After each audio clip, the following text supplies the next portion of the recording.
नमस्कार मित्रों, मैं ममता वाजपेयी भोपाल से। मेरे चैनल पर आपका स्वागत है। मेरी हरी भरी छत पर आपका स्वागत है।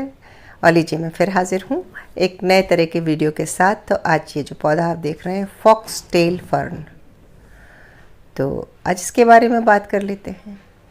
जब हम छत पर बागवानी करते हैं तो जब सब्जियां वगैरह उगाते हैं उसके साथ कुछ ना कुछ ऑर्नामेंटल तो होना ही चाहिए, ताकि जब गर्मियों में या ऑफ सीजन में आपकी जब सब्जियां ना हो छत पर तो कुछ तो हरा भरा रहे।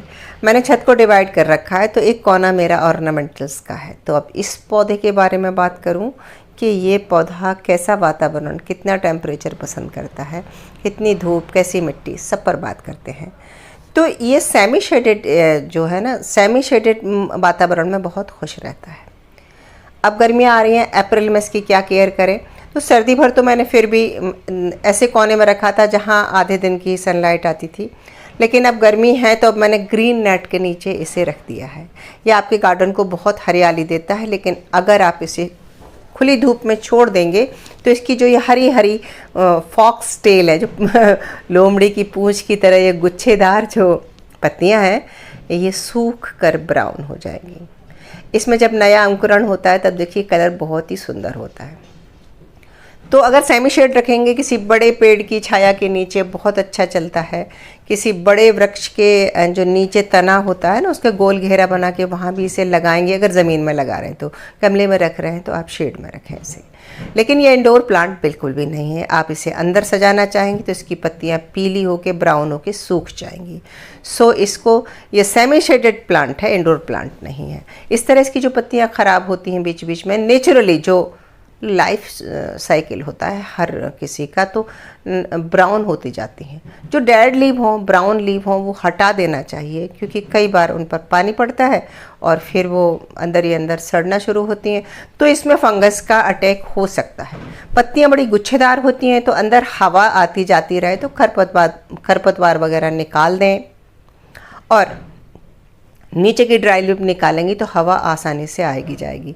कभी लगे कि बहुत सूख रहा है, कुछ हो रहा है, तो आप इस पर एंटी फंगल का स्प्रे कर सकते हैं। जब मिट्टी की बात आती है तो हमेशा एक ही बात बोलती हूँ कि वेल ड्रेन मिट्टी। तो ये तो आप समझ लीजिए कि हर पौधे के लिए है। चिकनी मिट्टी किसी पौधे को पसंद नहीं आती। क्यों नहीं आती? चिकनी मिट्टी में पानी रुकता है। पानी जहाँ भर जाता है वहाँ ऑक्सीजन की कमी हो जाती है, और ऑक्सीजन की कमी से और लगातार पानी के संपर्क से किसी भी पौधे की जड़ें आसानी से गल जाती हैं। तो हाँ, इसे ओवर वाटरिंग बिल्कुल पसंद नहीं है, लेकिन मॉइस्चर पसंद है। सो जब इसकी मिट्टी सूख जाए, खोद के देख लें उंगली से, 1-1.5 इंच की गहराई तक नमी बचे, तब आप इसमें पानी दे दें। सो सेमी शेड में रखें और समय समय पर पानी दें। यदि आप 1-2 दिन पानी भूल गए और एक्स्ट्रा ड्राई हो गया, तब भी इसकी लीव्स डेड हो जाएंगी और ब्राउन होकर सूखने लगेंगी। तो इसकी लीव्स किस किस कंडीशन में ख़राब होती हैं? नंबर 1 मोर वाटरिंग से, नंबर 2 लेस वाटरिंग से यानी कम पानी से, और नंबर 3 यदि आपने ओवर फर्टिलाइज कर दिया। मैं ज़्यादातर फर्टिलाइज़र डालती नहीं हूँ पौधों में, पर यदि आपको ऐसे लगता है कि अच्छा हरा भरा रहे तो NPK का 19-19 का फॉलिएज स्प्रे करते हैं लोग, मिट्टी में भी डाल सकते हैं। सो अगर आपने वो ज़्यादा डोज कर दिया तब भी ब्राउन हो जाएंगी। तो गर्मी में तो आप स्प्रे बहुत सोच समझ के करें, ना ही करें तो अच्छा है। अब इसके प्रोपोगेशन की बात कर लेते हैं।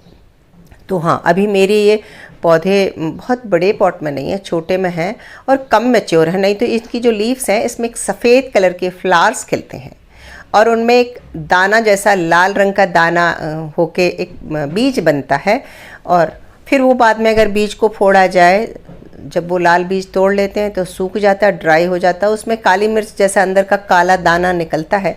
उस दाने को बोने पर हम बीज से इसका प्रोपोगेशन आराम से कर सकते हैं। या दूसरा तरीका, हम इसको पलट देते हैं, इसमें साइड से पप्स जो निकलते हैं हम इसे 2 से 3 पार्ट में कर देंगे और एक एक बंच एक गमले में अलग लगा देंगे तो धीरे धीरे वो तीनों गमले, मान लो मैं इस गमले को पलटूं और 2 पार्ट में बदल दूं तो दोनों गमले कुछ साल बाद भर जाएंगे। सो बहुत फास्ट ग्रोथ नहीं होती, लेकिन ये ग्रोथ इस पर भी निर्भर करती है कि मिट्टी कैसी है। वेल्डेड मिट्टी की जब बात मैं कर रही हूँ तो मैं थोड़ी सैंड मिलाऊंगी, थोड़ी सी कोकोपीट मिलाऊंगी, पत्ती की खाद है तो वो मिलाऊंगी, और कंपोस्ट अच्छा डालिए इसमें, तो इसकी पत्तियाँ हरी भरी रहेंगी। क्योंकि इसकी बार बार हम गुड़ाई उड़ाई नहीं करते, क्योंकि इसके नीचे जो जड़ें होती हैं वो शकरकंद जैसे गुट्टे गुट्टे से हो जाते हैं, और उनसे ही हम अलग मल्टीप्लाई करते हैं। इसमें भूल कर भी कभी गुड़ाई नहीं करें, नहीं तो इसकी जड़ें कट जाएंगी। जब हम इसको डिवाइड करते हैं, आज मैं कर नहीं रही हूँ वरना तो आपको दिखाती, जब कभी डिवाइड करूँगी तो आपको दिखाऊंगी, तब 2 पीस में टुकड़ों में बांटना भी थोड़ा मुश्किल होता है। बिल्कुल जैसे छोटे छोटे शकरकंद के गोले हों या आलू हों, ऐसे आलू तो गोल होते हैं, इसके लंबे लंबे मिट्टी के अंदर फ्लैशी जड़ें होती हैं जिनमें खूब सारा पानी भरा होता है, फूली फूली गेंद जैसी। तो उन जड़ों सहित 2 टुकड़ों में 3 टुकड़ों में बांट के हम इसको डिवाइड करते हैं, लेकिन गुड़ाई नहीं कर सकते हैं। और बाकी इसको खाद बस एक बार जो मिट्टी हम बनाते हैं वही डालते हैं, NPK स्प्रे कर सकते हैं। हार्डी प्लांट है, ज़्यादा केयर नहीं मांगता, कभी ऐसे गार्डन से अचानक ख़त्म नहीं होता जब तक कि आप ओवर वाटरिंग ना करें। सालों साल चलता है और एक एक करके बहुत सारा फैलता जाता है। मुझे बहुत पसंद है ये प्लांट। क्या आप लोग के गार्डन में भी है तो कमेंट करके ज़रूर बताइएगा। और आप कैसे इसको मल्टीप्लाई करते हैं, कैसे इसकी केयर करते हैं, क्या जो मैं करती हूँ इसके अलावा भी आप कुछ करते हैं क्या? तो आज की वीडियो में बस इतना ही। कैसा लगा ये फॉक्सटेल के बारे में जानकारी आप ज़रूर बताइए। मिलते हैं अगले वीडियो में फिर किसी नए विषय के साथ। तो तब तक के लिए नमस्कार।